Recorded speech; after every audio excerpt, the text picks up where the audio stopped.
Capítulo 2, a separação e a expiação. Parte 2, a expiação como defesa. Tu podes fazer qualquer coisa que eu pedir. Eu te pedi para apresentar milagres e esclareci que os milagres são naturais, corretivos, curativos e universais. Não há nada que não possam fazer, mas não podem ser apresentados no espírito da dúvida ou do medo. Quando tens medo de qualquer coisa, estás admitindo que ela tem o poder de ferir-te.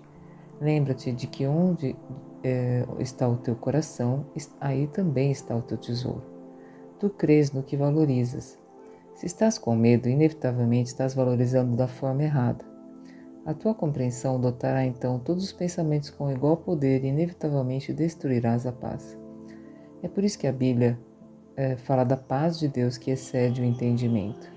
Essa paz é totalmente incapaz de ser abalada por erros de qualquer espécie. Nega que qualquer coisa que não venha de Deus tenha a capacidade de afetar-te.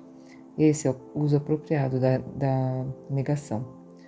Não é usada para esconder nada, mas para corrigir o erro. Ela traz todos os erros à luz e, como o erro e a escuridão são a mesma coisa, corrige o erro automaticamente. A verdadeira negação é um instrumento de proteção poderoso. Podes e deves negar qualquer crença em que o erro possa ferir-te. Esse tipo de negação não é um encobrimento, mas uma correção. A certeza da tua mente depende dele. A negação do erro é uma forte defesa da verdade, mas a negação da verdade resulta em criação equivocada, que são as projeções do ego.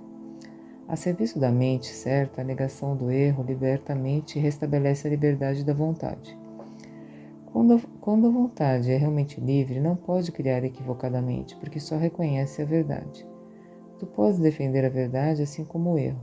Os meios são mais fáceis de serem compreendidos depois que o valor da meta está firmemente estabelecido. A questão é saber para que isso serve. Todo mundo defende seu tesouro e fará isso automaticamente.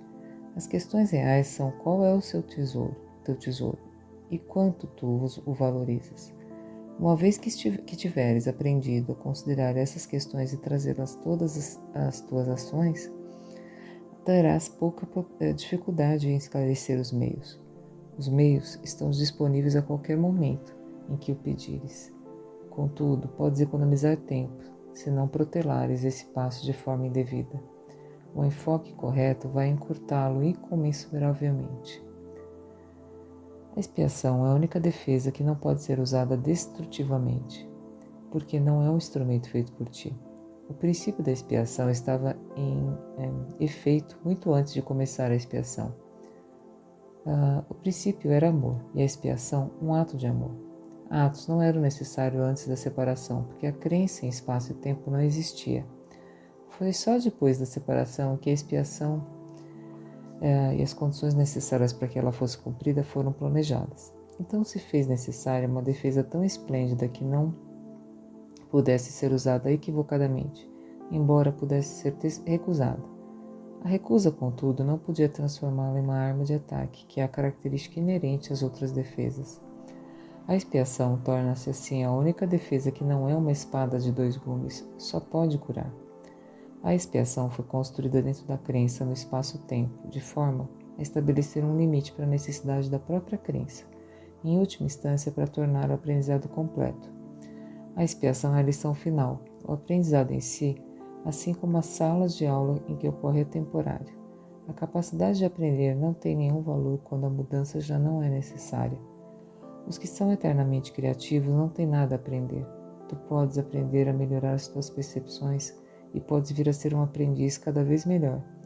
Isso te levará a um acordo cada vez maior com a filiação. Mas a filiação em si mesma é uma criação perfeita, e a perfeição não é uma questão de grau. O aprendizado só é significativo enquanto existe uma crença em diferenças. A evolução é um processo no qual aparentemente passas de um estágio ao seguinte. Corrige os teus passos equivocados anteriores, caminhando para frente. Esse processo é de fato incompreensível em termos temporais, porque retornas na medida em que avanças. A expiação é o instrumento através do qual podes te libertar do passado na medida em que avanças. Ela desfaz os teus erros passados, assim fazendo com que seja desnecessário que tenhas que ficar revendo os teus passos sem avançar para o teu retorno. Nesse sentido, a expiação economiza tempo, mas como o milagre ao qual serve não o abole. Enquanto houver necessidade da expiação, há necessidade de tempo, mas a expiação, como plano já completo, tem uma relação singular com o tempo. Até que a expiação esteja completa, suas várias fases vão prosseguir no tempo, mas toda expiação situa-se no fim dos tempos. Naquele ponto foi construída a ponte do retorno. A expiação é um compromisso total. Ainda podes pensar que isso está associado à perda, um equívoco que todos os filhos de Deus separados fazem de uma forma ou de outra. É difícil acreditar que uma defesa que não pode atacar seja a melhor defesa. É isso que quer dizer, os mansos herdarão a terra. Eles literalmente a conquistarão devido à sua força.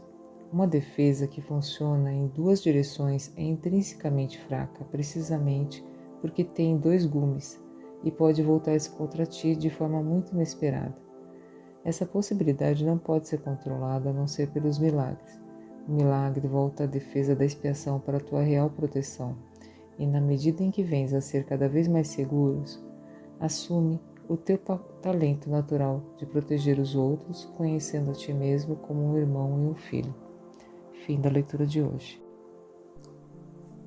Lição 11. Os meus pensamentos sem significado estão me mostrando um mundo sem significado. Esta é a primeira ideia que temos que está relacionada com uma fase principal do processo de correção, a reversão do modo de pensar do mundo. Parece que o mundo determina o que percebes. A ideia para o dia de hoje introduz o conceito de que os teus pensamentos determinam o mundo que vês. Fica contente de fato por praticar a ideia na sua forma inicial, pois nessa ideia a tua liberação está assegurada. Nela está a chave para o perdão. Os períodos de prática da ideia para o dia de hoje devem ser compreendidos de um modo um pouco diferente dos anteriores. Começa com os olhos fechados e repete a ideia lentamente para ti mesmo.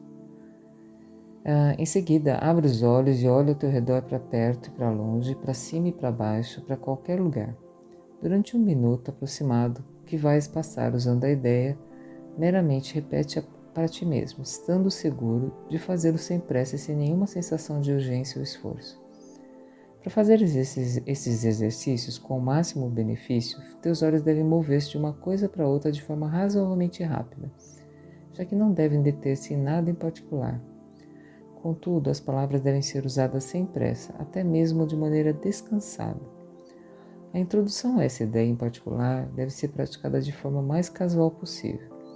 Ela contém o fundamento para a paz, o relaxamento e a libertação de preocupações que estamos tentando conseguir.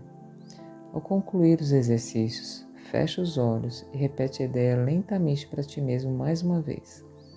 Hoje, 3 períodos de prática provavelmente serão suficientes. Todavia, se houver pouco ou nenhum mal-estar e te sentires inclinado a fazer mais, até mesmo 5 períodos podem ser bem empreendidos. Mais do que isso não é recomendado. Fim da leitura de hoje.